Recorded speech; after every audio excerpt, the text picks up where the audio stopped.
Yo, what's up mga kaibigan? Nali na tayo magkwentuhan. Si Jordan Poole ay nabansagan nga noon bilang ang next Stephen Curry at nag-average ka siya ng 20 points per game as the third or fourth option ng opensa sa edad na 23 years old. Si Curry nga as a 23-year-old player ay nag-average lamang siya ng 14.7 points per game. Andun nga kay Poole ang talent. Ganun pa man ay may attitude problem nga daw ito kaya naman itrinade siya ng Golden State Warriors sa Washington Wizards noong off-season.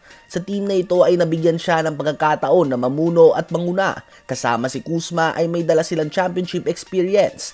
Bago mag-umpisa ang season ay sinabi ni Kevin Garnett na posibleng magkaroon ng James Harden type of season si Jordan Poole kung saan matapos ito na maging third option sa OKC na matrade dito sa Houston Rockets ay nagkaroon ito ng breakout season. Magugulat nga daw siya kung hindi maging top 5 in scoring si Jordan Poole at hindi ito makapagtala ng 60 points sa ilang games ngayong season. Ganun pa man, disaster nga nangyari kay Jordan Poole. Mas pangit pa ang stats niya bilang ang number 1 option ng opensa kaysa third or fourth option siya noon sa Golden State Warriors. Bumagsak nga ang lahat ng kanyang stats. Ang tanging umangat sa kanya ay ang kanyang turnovers. Kumalat din ang video kung saan sinasabi niya na team niya ang Washington Wizards at hindi siya nakikinig sa kanyang coach. Kaya naman binalikan siya ni Kevin Garnett at binagsabihan na hindi nga daw ito totoong leader. Nag-flex nga daw ito na champion siya, ngunit hindi nga daw ito nagdadala ng championship environment si Wizards. Hindi nga daw ito bilong sa liga. Walang kwenta nga daw ito kung makiusap sa kanyang mga kakampi.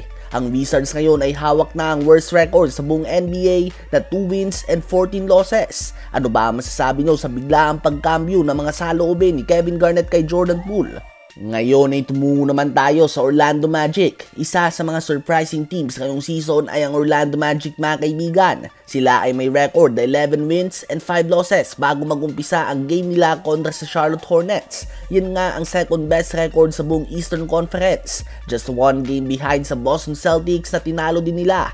Sa 11 wins na yan ay kasama dyan ang mga panalo kontra sa Los Angeles Lakers, Milwaukee Bucks, Boston Celtics at Denver Nuggets. Ang team na ito ay pinapangunahan ng last year's number 1 pick Paolo Banchero. Kasama si Franz Wagner ay isa sila sa mga top young duo sa buong NBA. May collection of 5-star guards din sila noong high school na tulad nila Cole Anthony, Jalen Suggs at Markelle Fultz. Andyan din si Moritz Wagner na isa sa mga top 6-man candidates ngayong season.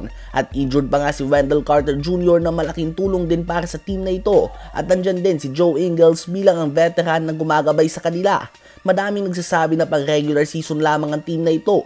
Well, to be honest ay hindi natin masasabi dahil hindi pa nga sila nasusubukan sa playoffs. Hindi natin tiyak kung mas gaganda ba ang performance sila sa playoffs o kaya naman katulad lang ng mga typical young teams, nagchuchoke pa din sila under pressure. As of now, sila nga ng OKC Thunder ang best young core sa buong NBA sa 2023-2024 NBA season. Ano ba masasabi nyo tungkol dito?